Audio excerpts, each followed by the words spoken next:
پختو کې ټیک دی خیر د نور کې څه مثالونه په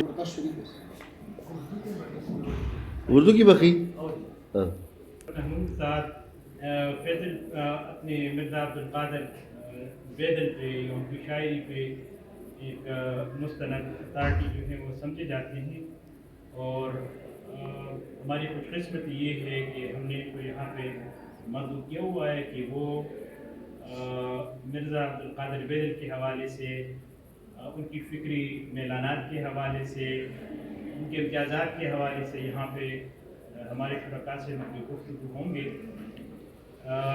زیادہ تفصیلات پہ جانے سے پہلے میں عرض کر دوں کہ فارسی کی شعری روایت قرآنی بھی ہے اور اردو کا ادب جو ہے وہاں سے ماخوذ بھی ہے، اور کیونکہ وہ ایک قدیم زبان ہے اس وجہ سے وہاں پہ پہلوی کی جو قدیم زبان وہاں کی سمجھی جاتی ہے اس کے اثرات بھی ہیں لفظیاتی اور لسانیاتی طور پہ، اور پھر کیونکہ وہ اسلامی سلطنت یا اسلامی تہذیب کا ایک متمدن ایک شہر مرکز بھی رہا ہے، تو اس وجہ سے عربی ادب کے اثرات بھی وہاں پہ ان کے ادب میں دکھائی دے سکتے ہیں۔ لیکن جب ہم ہندوستان کی طرف آتے ہیں تو یہاں پہ مغلوں کی حکومت تھی، اور مغلوں کی اپنی زبان اگرچہ ترکی تھی لیکن اس کے باوجود وہاں پہ فارسی زبان کی انہوں نے پرورش بھی کی، اور جو لوگ وہاں پہ ان کے درباروں سے وابستہ رہے شعراء، تو اسی وجہ سے وہ لوگ ایران سے صفوی دور میں یا اس سے آگے پیچھے یہاں پہ ہندوستان آ گئے، اور جب ان کے وظائف یہاں پہ مقرر کیے گئے اور ان کو خطابات دیے گئے تو اس وجہ سے یہاں پہ اپنی ایک فارسی شعری روایت جو ہے وہ ہند کی وجود میں آنے لگی۔ اس میں پھر یہ ہوا کہ ہمارے ہاں بڑے شاعر جو ہیں یہاں پہ سامنے آتے رہے، لیکن کیونکہ ہماری بات جو ہے وہ سب کی ہندی یا مرزا عبد القادر بیدل کے حوالے سے ہوگی، تو اس میں عرض کرتے چلیں کہ اس میں غنی کاشمیری اور ناصر سرہندی، جلال اسیر اور کلیم اور بیدل، اور اس کے بعد ہماری اردو شاعری میں غالب آ گئے۔ اس کے بعد اس کے اثرات جو ہیں اسی سب کے جس کو ہم پشتو میں بدل شناسی کا نام دے سکتے ہیں، اس میں کاظم خان شیدا پشتو ادب میں ہمارے ہاں ایک بہت ہی مستند حوالہ ہے کہ ان کے ہاں سب کے ہندی کے جو امتیازات ہیں، اور جیسے وہاں پہ غراق ہے، معنی آفرینی ہے، خیال آفرینی ہے، نزاکت ہے، اور یہ نزاکت ایسی ہے کہ جو ہماری شاعری میں نزاکت ایک اصطلاح کے طور پر استعمال ہوتی ہے، وہ نزاکت نہیں ہے، اور بلکہ وہ الفاظ کو ایک نیا جامہ دیتے ہیں، اور پھر صاحب تبریزی کے جو مثالیہ اسلوب میں ایک کمال رکھتے ہیں، تو وہی چیز جو ہے وہ ہمارے ہاں کاظم خان شیدا اور سب کی ہندی کی تتبع میں جو شاعری ہمارے ہاں تخلیق ہوئی ہے پشتو میں، وہ چیز جہاں پہ بھی ہے۔ بیدل کے ہاں یہ ہے کہ یہاں پہ جب انہوں نے شاعری شروع کی اور ان کی شاعری جو ہے وہ پھیلنے لگی، تو جس طرح ہمارے ہاں امیر حمزہ خان چلواری ہیں کہ وہ ایک بعمل صوفی بھی ہیں اور ساتھ میں شاعر بھی ہیں، اسی طرح مرزا عبد القادر ایک بعمل صوفی بھی ہیں اور ساتھ میں شاعر بھی ہیں۔ لیکن مرزا عبد القادر کی شاعری میں اور امیر حمزہ خان شنواری کی شاعری میں جب ہم تقابل کر لیتے ہیں تو ان کی شاعری میں ابلاغ زیادہ ہے، سلاست زیادہ ہے، روانی زیادہ ہے، عام لوگوں کو بھی اس کی تفہیم جو ہے وہ آسان ہوتی ہے۔ لیکن مرزا عبد القادر کی نظر انداز ہونے کی ایک وجہ یہ بھی ہے کہ وہ اتنے مشکل پسند ہیں کہ اس کی تفہیم کے لیے محقق کو فارسی ادب سے شناسائی بھی ضروری ہے، اور جو متداولہ علوم ہے اس سے بھی شناسائی ضروری ہے، عربی ادب کے جو امتیازات ہیں اس سے بھی شناسائی اس کی ضروری ہے۔ اگر وہ نہ ہو تو ابھی تک میرے خیال سے کم کام جو ہے وہ بیدل پہ ہوا ہے، اگرچہ ایران میں اور افغانستان میں ان کی شعر کی تشریح میں کافی کام جو ہے وہ ہمارے سامنے آیا ہوا ہے۔ ہماری خوش قسمتی یہ ہے کہ یہاں پہ ہمارے یہاں شوکت محمود صاحب تشریف رکھتے ہیں، اس پہ کی تحقیق بھی ہے، اور اس کو یعنی اس کی تشریح میں اور اس کو سامنے لانے میں، اور ان کی جو شیریں پیچیدگیاں ہیں وہ اس کی انشراح میں ایک کمال رکھتے ہیں۔ اور خوش قسمتی یہ ہے کہ آج کے دور میں جب ہمارے پاس اس طرح کے لوگوں کی بہت بڑی کمی ہے، ہم غنیمت سمجھتے ہیں کہ کم عمر میں انہوں نے مرزا عبدالقادر کی، یعنی اس کو تو تعارف کی ضرورت نہیں تھی، لیکن اس کے باوجود ان کی شاعری کو کی تفہیم میں ایک حلقہ اثر جو ہے وہ بنایا بھی ہوا ہے، اور لوگوں کے سامنے اس کو متعارف بھی کیا ہوا ہے، اور ان کی جو کلام کی پیچیدگیاں ہیں وہ بھی ہمارے سامنے لائے ہیں۔ تو اس سیشن کو ہم نے خلد فیض کا نام دیا ہوا ہے۔ میں ان سے درخواست کرتا ہوں کہ وہ مرزا عبدالقادر کی حیات اور ان کی افکار اور شعری امتیازات کے حوالے سے ہمارے یہاں کے شرکاء سے بحث کر لیں۔ ڈاکٹر شرکاء بسم اللہ الرحمن الرحیم۔ رب اشرح لی صدری ویسر لی امری واحلل عقدۃ من لسانی یفقہوا قولی۔ سید امین صاحب نے اتنا بھرپور تعارف کرایا کہ میرے لیے شاید بہت تھوڑا کچھ کہنے کے لیے بچا ہے، اکثر جو ہے انہوں نے کور کر لیا۔ بے دل کا جو نام ہے جامعہ کراچی کے بہت بڑے محقق گزرے ڈاکٹر سید ابوالخیر کشفی صاحب، ان کا پی ایچ ڈی کا مقالہ مجھے دیکھنے کا اتفاق ہوا تھا۔ اردو شاعری کا تہذیبی اور تاریخی پس منظر، تو اس کے صفحہ 116 پہ جملہ میرے سامنے آیا۔ انہوں نے لکھا تھا کہ اردو میں بے دل کو غالب کے ایک شعر میں زندہ رکھا، اور یقیناً جو بھی کوئی تھوڑا بہت غالب یا اردو سے واقف ہے اس نے وہ شعر ضرور سنا ہوگا۔ طرز بے دل میں ریختہ لکھنا اسد اللہ خان قیامت۔ اچھا، یہ ایک بنیاد بنا، اور ایک دوسری چیز بنیاد بنی 1990 میں، جب میں کالج میں سائنس کا طالب علم تھا، میڈیکل کا، اور خطاطی کے ساتھ مجھے فطری طور پہ دلچسپی تھی۔ ہمارے فیملی میں کسی کے اندر یعنی فنون لطیفہ سے کسی کو اتنا زیادہ میلان یا شوق تو نہیں رہا، پتہ نہیں میرے جینیٹکس کے اندر یہ چیز نہیں تھی، تو فنون لطیفہ کی طرف میرا میلان تھا، اور خاص طور پہ بچپن ہی سے قلم دان ہو گیا، قلم ہو گیا، خطاطی، نقاشی، یہ چیزیں مجھے بہت زیادہ یعنی اپنی جانب کھینچتی تھی۔ تو بنوں میں پچھلے سال ہم آئے تھے میر صاحب کے سامنے، کوٹ کشمیر ایک علاقہ ہے، تو اس کے ایک خطاط تھے، بنوں میں بچوں کو خطاطی سکھاتے تھے، فضل الرحمان صاحب، تو دائیں ہاتھ سے معذور تھے، بائیں ہاتھ سے سکھایا کرتے تھے۔ تو سال اول میں ان کے پاس خطاطی کے لیے جایا کرتا تھا، تو ان کے پاس بمبئی سے کاتب کی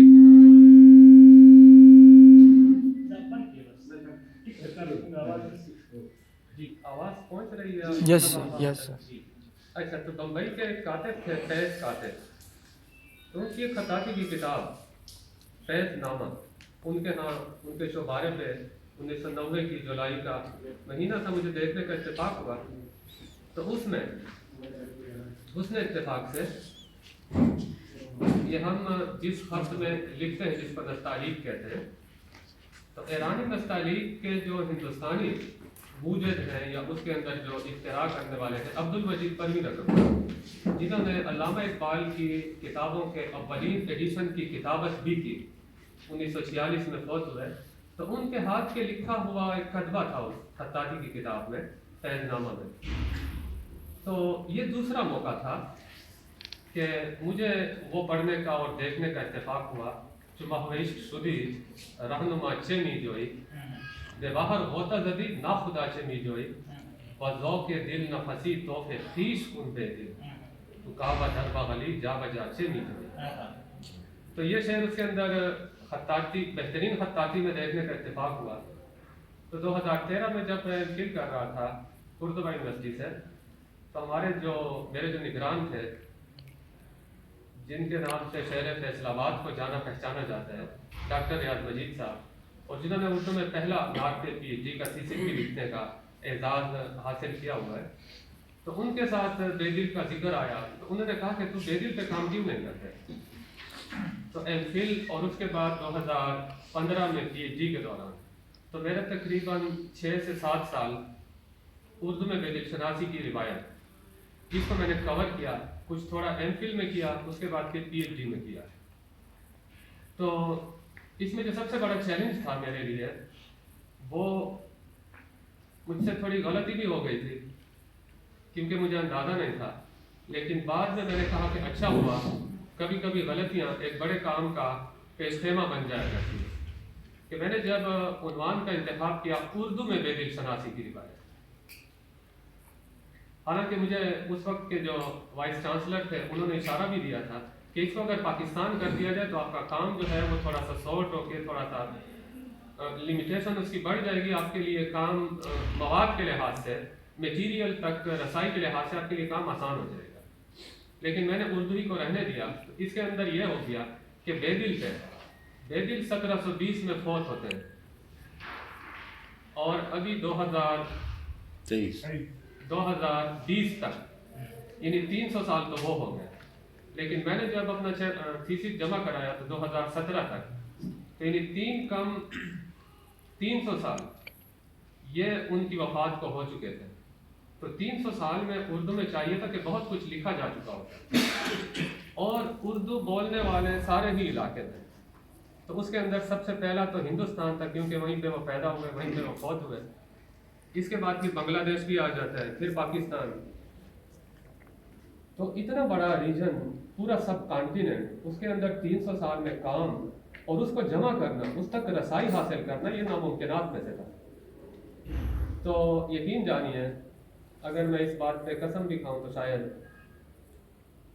کفارے کا میرے اوپر ہونا ہے، ہاں جی، کہ ہر ایک روز میں جیسے وہ یاجوج ماجوج نہیں ہے وہ جو دیوار کھاتے ہیں، ایک نئے عزم کے ساتھ میں بے دل پہ جو مواد ہے اس کے لیے یاجوج ماجوج کا جذبہ لے کے اس کے اوپر جمع کرنے کے لیے، اس کو اکٹھا کرنے کے لیے، اس کو سمجھنے سیکھنے کے لیے آگے بڑھتا،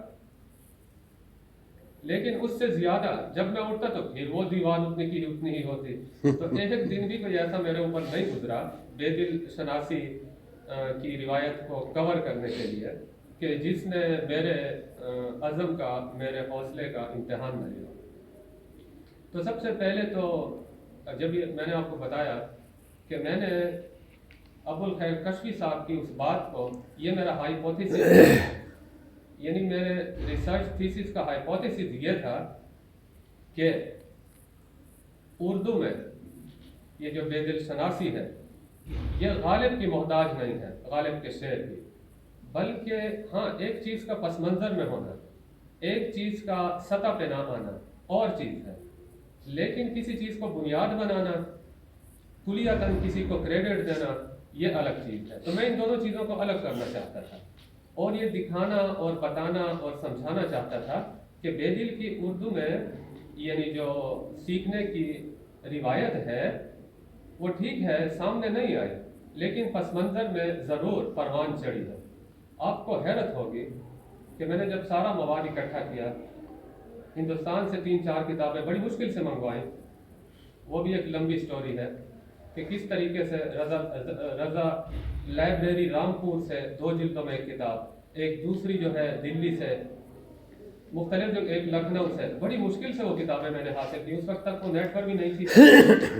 تو جب میں نے ساری کتابیں اکٹھی کر لیں، میں جب اپنے 2018 میں 12 اپریل تھا اور پی ایچ ڈی تھیسس کا ڈیفینس ہو رہا تھا میرا، یہ بات میں نے کی تھی، وہی بات میں یہاں پہ دہرانا چاہوں گا کہ میرے پی ایچ ڈی تھیسس جس سے میرے 7-8 سال لگے، اس کا اور فائدہ ہوا یا نہیں ہوا، اگرچہ ہو چکا ہے، لیکن اگر اس کو میں سائٹ پہ بھی کر دوں، سب سے بڑا فائدہ یہ ہوا کہ 300 سال میں بے دل پہ جو کچھ لکھا گیا تھا اردو میں، الحمدللہ میرے علم تک جو بھی چیز ہو سکتی تھی، ایک لفظ بھی اگر کہیں پہ لکھا گیا تھا، میں نے پوری کوشش کی 7-8 سال میں کہ اس کو سینٹرلائز کروں۔ بڑی بات ڈاکٹر صاحب، یہ جو آپ نے بات کی کہ تکلائی ماں، کہ چونکہ آپ نے یہ کہا کہ یہاں پہ ریجن میں بنگلہ دیش میں اور ہندوستان میں اور پاکستان میں ابھی تک جو کام ہونا چاہیے تھا وہ ابھی تک نہیں ہوا، اور اس کی بعض اسباب بھی ہیں کہ ظاہر ہے کہ اس کو سمجھنا بھی مشکل ہے۔ پھر یہ ہے کہ اس پہ کام نہیں ہوا تو ماخذات بھی نہیں مل رہے۔ کیا آپ سمجھ رہے ہیں کہ افغانستان میں فارسی کی ایک دفتری زبان ہونے کی وجہ سے وہاں پہ کافی کام ہو چکا ہے؟ یہ بات امین صاحب کی بالکل درست ہے۔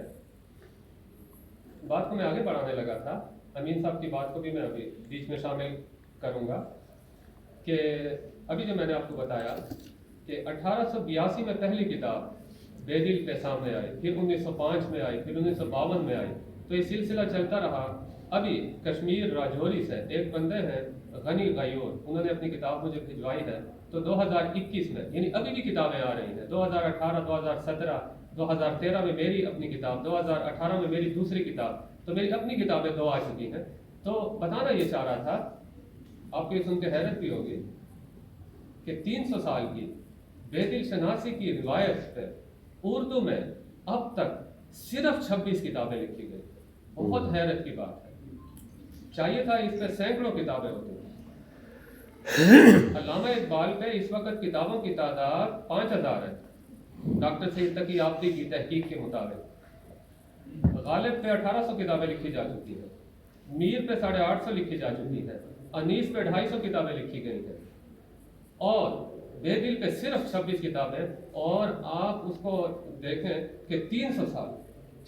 اب آپ کو حیرت ہوگی کہ یہ تو بہت کم کام ہوا، کم کام نہیں ہوا۔ اردو میں جو پہلی پاکستان میں کتاب لکھی گئی خواجہ عباد اللہ اختر کی، جنہوں نے یہ ادارہ ثقافت اسلامیہ کی بنیاد رکھنے میں بھی بڑا اہم کردار ادا کیا خلیفہ عبدالحکیم کے ساتھ، تو پہلی کتاب ان کی 1952 میں آئی تھی بے دل کے نام سے۔ اور جیسے ہی آپ اس کو کھولتے ہیں، اس کے دیباچے کا پہلا جملہ یہ ہے کہ یہ کتاب لکھنے میں مجھے بے دل کی شاعری کو 40 سال پڑھنا پڑا۔ تو ایک کتاب 40 سال کے مطالعے اور فکر کے بعد لکھی گئی ہے۔ اگر معیار کو ملحوظ رکھا جائے تو میں کہتا ہوں یہ 1800 کتابوں سے بھی زیادہ بنتی ہے۔ تو اتنی دقیق، اتنی مشکل۔ ابھی امین صاحب کو بات کی شامل کرتے ہیں کہ بدقسمت یہ ہو گئی کہ انگریز جب آیا، ابھی امین صاحب نے بھی کہا کہ یہاں پہ مغلوں کی اپنی زبان تو ترکی تھی، پھر انہوں نے فارسی زبان کو اختیار کیا، تو ان کی جو دفتری زبان تھی، عدالتی زبان تھی، سرکاری زبان تھی، تو وہ جو تھی وہ فارسی تھی۔ تو 1835 میں انہوں نے فارسی کو اس کی سرکاری حیثیت سے معزول کر دیا۔ 1836 میں 1 سال کے لیے اردو رہی، اس کے بعد 1837-38 میں انگلش ہو گئی، جو آج تک ہماری عدالتی سرکاری زبان چلی آ رہی ہے۔ تو ایک بدقسمتی تو یہ ہو گئی کہ فارسی کو اس کی سرکاری اور عدالتی حیثیت سے معزول کر دیا گیا۔ دوسری چیز یہ کہ بے دل جس دور کے شاعر ہیں، یعنی 17ویں اور 18ویں صدی کے، اگر آپ ڈاکٹر جمیل جالبی کی تاریخ اردو کھول کے دیکھیں تو انہوں نے اس کو وہ ذواللسانی دور میں جگہ دی ہے کہ اس پیریڈ میں اردو جو تھی ابھی اپنے پاؤں کھڑی نہیں تھی۔ اردو کی حیثیت ایک بول چال کی زبان کی، ایک بولی کی حیثیت سے تھی، اور اس وقت کے جتنا انٹلیکچوئل طبقہ تھا، جتنے شاعر تھے، ادیب تھے، نثر نگار تھے، وہ جب کچھ لکھتے تو فارسی میں لکھتے۔ میر کو دیکھیں، زیادہ کلام ان کا فارسی میں ہے، غالب کو دیکھیں، زیادہ کلام ان کا فارسی میں ہے، اقبال تک چلے آئیے، اگرچہ پرانی بات ہو رہی ہے۔ تو بدقسمت یہ ہو گئی کہ جیسے ہی سرکاری حیثیت سے معزول ہوئی، افغانستان میں، روس میں، تاجکستان میں، اس میں بے شمار کام ہوا۔ ابھی ایران میں، یعنی ایران میں بے دل شناسی کو 20 سال 30 سال ہوئے ہوں گے، اتنا زیادہ عرصہ نہیں ہوا، مجھے خود وہاں سیمینار کے لیے بلایا گیا تھا۔ تو وہاں پہ ابھی یہ جو تہران یونیورسٹی کے